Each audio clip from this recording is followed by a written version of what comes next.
Vishwa Patel, and on this channel we solve LeetCode daily problems to ace our coding interviews. Don't forget to hit the subscribe button and turn on the notification bell so you never miss any update. Let's move towards our today's problem. Today's problem is regions cut by slashes. An n into n grid is composed of 1 into 1 square, where 1 into 1 square consists of backslash, front slash, or blank space. This character divides the square into continuous region. Given the grid represented as a string array, return the number of regions. Note that backslash characters are escaped, so backslash is represented a double backslash. Okay. तो आज के problem के अंदर हमें n into N grid होगी, उसमें उस पूरी को 1 इंटू 1 की ग्रिड के अंदर समझना है, और हमें कुछ स्लैसेस दिए होंगे बैक फ्रंट या फिर ब्लैंक स्पेस, तो हमें उसके अकॉर्डिंगली उसको कट करना है। तो यहाँ देखेंगे कि 2 इंटू 2 की जो हमें एक दिया है उसको 1 इंटू 1 के अंदर ग्रिड करना है। तो 2 इंटू 2 का जो मैट्रिक्स है, तो 2 इंटू 2 का मैट्रिक्स क्या करेगा कि ये 1, ये 2, ये 3, ये 4। अब पहली ब्लैंक है तो पहला बॉक्स सेल के अंदर ब्लैंक, दूसरे के अंदर बैक स्लैश है तो एक बैक स्लैश, अब तीसरे के अंदर एक बैक स्लैश है तो यहाँ पे एक बैक स्लैश, और fourth one is blank here, you can see here is blank, तो ये ब्लैंक है। तो इसके अकॉर्डिंगली कितने, दो बैक स्लैश हो गए यहाँ पे, तो दो रीजन मिले, तो हमें दो रिटर्न करवाना है। तो आज के प्रॉब्लम का सॉल्यूशन कैसे आने वाला है कि हमें एक स्क्वायर दिया है। अब हमें पता है कि स्क्वायर है, एक सिंगल स्क्वायर है 1 इंटू 1 का, not that N, it's not N into N square. हाँ, टेक केयर ऑफ दिस। तो हमें एक 1 इंटू 1 का स्क्वायर दिया है, उसके अंदर दो ही, या तो ये आ सकता है या ये, या फिर हमारा ब्लैंक आ सकता है। अब ये दोनों आ सकता है, तो ये क्या होगा कि ये आ गया, ये आ गया, तो 4 रीजन हो गए यहाँ पे। तो 4 रीजन को मैं नंबरिंग करूँगा 0, 1, 2, 3। अब ये 1 इंटू 1 है, तो ये जो है हम इस सब में 0 को उसका पेरेंट पहले तो स्टार्टिंग में सबको एक साथ रहेंगे, बिना कट करे रहेंगे, तो एट दैट टाइम हम 0 को उनका पेरेंट नोड बताएंगे। जब ये ऐसा था तब ये 0 इनका पेरेंट नोड था, क्योंकि सब साथ में ही थे, सब रीजन साथ के अंदर एक साथ ही थे। बट अब 0 एक कट किया तो 0 टू 1 3 हुए, तो जब ये सिंगल कट आया तो इसका पेरेंट नोड 0 होगा, इसका पेरेंट नोड 1 होगा। उसके बाद ये कट आएगा तो ये खुद 0 का 0 हो जाएगा, ये 1 का 1 हो जाएगा, ये 2 होगा और ये 3 होगा। मीन्स के सभी अपने अपने अलग अलग रीजियंस चूज कर लेंगे। हमें यहाँ पे पेरेंट नोड फाइंड करना है, तो पेरेंट नोड हम कैसे करेंगे, तो इनिशियली तो वो 0 ही रहेगा।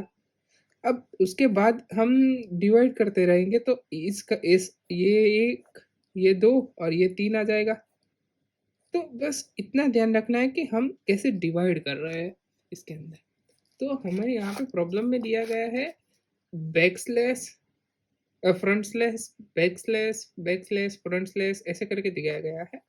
I don't know the perfect name of this slashes, तो गलती हो तो माफ कर दीजिएगा। तो अब क्या है, यहाँ पे हमें दो वैल्यूज ली गई है और हमें बोला गया है कंस्ट्रेंट के अंदर कि n की जो वैल्यू है वो सेम ग्रिड की लेंथ की वैल्यू है, और ग्रिड की लेंथ की जो वैल्यू है और वो ग्रिड के i एलिमेंट की लेंथ है।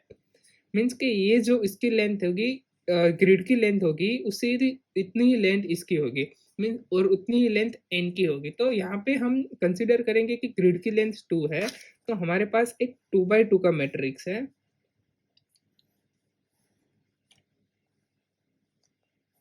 ये रहा। अब ये 2 by 2 का मैट्रिक्स मैंने बना दिया है, just imagine.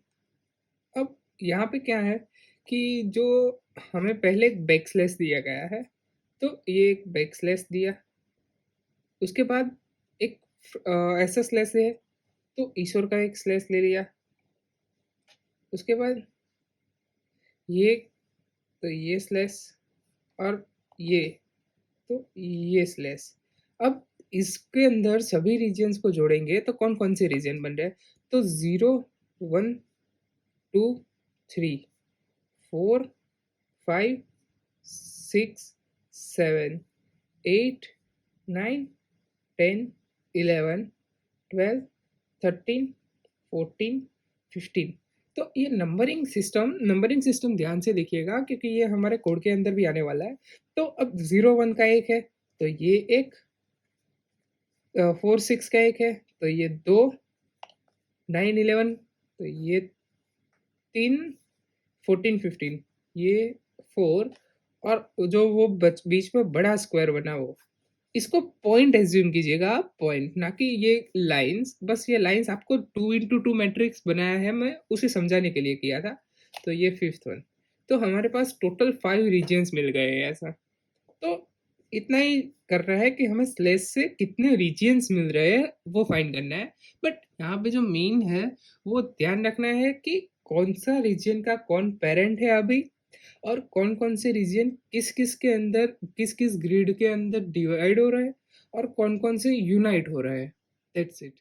Here is our coding solution. तो आज के कोडिंग सॉल्यूशन के अंदर I made an little bit mistake that मैंने जो आपको सॉल्यूशन अप्रोच के अंदर समझाया कि 0 1 2 3 रीजन है, उसके जगह में यहाँ पे मैंने यहाँ जो सॉल्यूशन बनाया है उसके अंदर मैंने 0 1 2 3 मीन्स के क्लॉकवाइज नंबरिंग दी हुई है। तो उस बात का ध्यान रखना और उसके लिए हो सके तो माफ़ कर देना।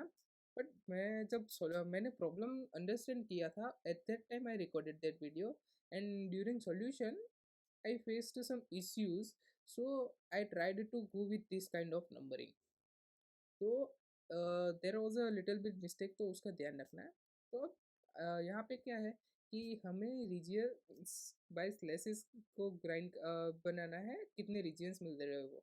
तो पहले हम एन के अंदर टोटल लेंथ ऑफ ग्रिड ले ली, क्योंकि हमें यहाँ पे कंस्ट्रेंट में कहा गया है कि N equals to grid length equals to grid I की लेंथ, मीन्स के स्ट्रिंग की लेंथ भी मिल जाएगी।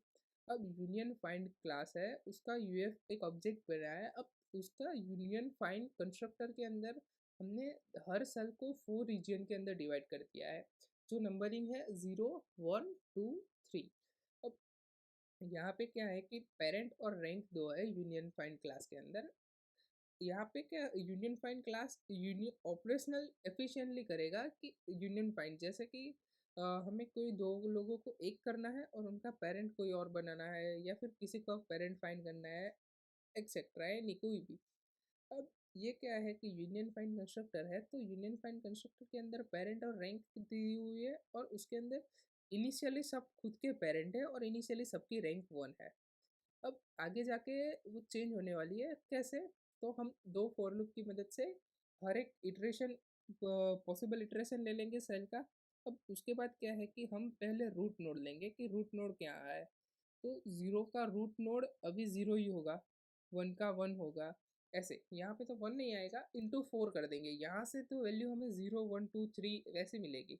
बट इंटू 4 करेंगे तब एट दैट टाइम हमें परफेक्ट वैल्यू मिल जाएगी। अब कैरेक्टर के अंदर हम कौन सा कैरेक्टर स्ट्रिंग के अंदर आ रहा है वो ले रहे हैं। तो अब जो कैरेक्टर स्ट्रिंग के अंदर आ रहा है, जैसे ये वाला स्लेस आया है स्ट्रिंग के अंदर, तो ये वाला स्लेस ये रहा, ये वाला स्लेस। तो ये वाला स्लेस क्या करता है, तो 0 और 1, ये नंबरिंग ऐसी है कि 0 1 2 3, तो 0 और 3 दोनों को एक कर रहा है। तो हम uf.union के अंदर 0 और 3 को डालेंगे। यूनियन मेथड कहाँ है, तो यूनियन मेथड क्या करती है, रूट एक्स और रूट वाई लेती है, उनके पेरेंट फाइंड करती है और उनको अकॉर्डिंगली रैंक करती है, union by rank to keep the tree balance. तो उनको रैंक करती है और उसके अकॉर्डिंगली उसको पेरेंट और वो चेंज करती रहती है और ट्रिक को बैलेंस रखने में हेल्प करती है। अब उसके बाद सेम गोज फॉर एवरीवन। अब uf.union 1 और 2 का, तो यहाँ पे 0 1 2 का यूनियन होगा और 0 3 का यूनियन होगा, अगर ये वाला स्लैश हुआ तो मीन्स के जो रूट नोड हो गए हम यहाँ पे, जैसे 4 पे है तो 4 और ये वाला स्लैश यहाँ पे आएगा, तो यहाँ ऐसा रहेगा। तो 4 फाइव सिक्स का होगा और फोर सेवन का होगा, तो four plus three seven, four seven का हो गया, और फोर प्लस वन फाइव, और four plus two six, six five six का हो गया। तो जो रूट नोड है उसके अकॉर्डिंगली हमने ये सब सेट करवाए हुए, यूनियन कौन कौन से को एक करना है और कौन कौन से को अलग करना है। अब बैक स्लैश आएगा तो बैक स्लैश क्या करेगा, तो सोचिए जीरो वन, तो मीन्स कि ये जीरो वन को एक करेगा, और टू थ्री तो टू थ्री को एक करेगा। अब उसके बाद क्या है कि एम्प्टी स्पेस ब्लैंक आ गया है, ब्लैंक स्पेस आ गई, तो स्पेस क्या करेगी, स्पेस के अंदर तो सभी एक हो जाएंगे, तो जीरो वन, वन टू और टू थ्री सभी को यूनियन कर दिया। तो जीरो वन को यूनियन करेगा, पेरेंट जीरो जाएगा, वन टू को यूनियन करेगा, पेरेंट वन जाएगा, बट वन का पेरेंट ऑलरेडी जीरो है तो जीरो इनिशियलाइज हो जाएगा वापिस। उसके बाद यू एफ और two three, same goes for above case, तो टू थ्री में टू पेरेंट, टू का पेरेंट वन है, वन का पेरेंट ऑलरेडी जीरो है। अब सेम, अब एक वन इंटू वन का सेल का हो गया, तो हमें अब बाजू बाजू के नेबरिंग सेल्स का भी देखना है। तो ये क्या करेगा कि राइट जो नेबरिंग सेल्स है उनको यूनियन करेगा, और ये क्या करेगा कि जो लेफ्ट के जो रीजियन बचे हुए हैं उनको नेबरिंग करेगा। अब सभी सभी ग्रिड्स के अकॉर्डिंगली आ गए और यूनियन बन गया, तो हमारे पास अब क्या रहा कि जो फाइंड के अंदर जितने भी मेथड्स है जो इन रीजियंस को इनिशियलाइज किया, अब ये क्या करता है, countries regions bye checking if the parent of each reason it's self और नॉट। अगर जो वो पेरेंट का इट्स सेल्फ मीन्स के सभी रीजन्स का कोई एक ना एक तो पेरेंट होगा ही, तो जो भी जिसका भी खुद का पेरेंट होगा, तब जब जब हमें find UF dot find find method क्या करती है, तो यहाँ पे भी फाइंड मेथड है, फाइंड मेथड पेरेंट फाइंड करती है, फाइंड फंक्शन विथ पाथ कंपेंसन।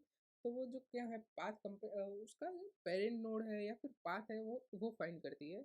तो if path parent X not equals to X means कि जो एक्स की वैल्यू चाहिए उसकी वैल्यू पेरेंट एक्स नहीं है, तो हम वापस से फाइंड करेंगे कि उसका कौन पेरेंट होगा।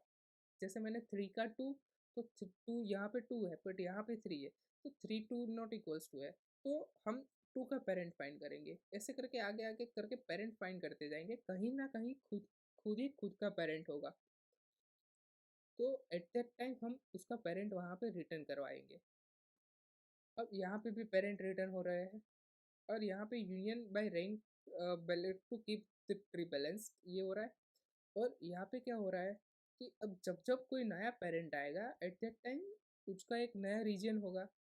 हमारे घर के अंदर कोई हेड आएगा, जितने भी घर के अलग अलग हेड आएंगे उसका खुद खुद का एक एक अलग घर होगा ना, वैसे ही यहाँ पे जितने भी पेरेंट आएंगे उसका खुद का एक एक रीजन होगा। तो रीजन की वैल्यू हम प्लस प्लस कराएंगे और एट द एंड हम रीजन को रिटर्न करवा देंगे।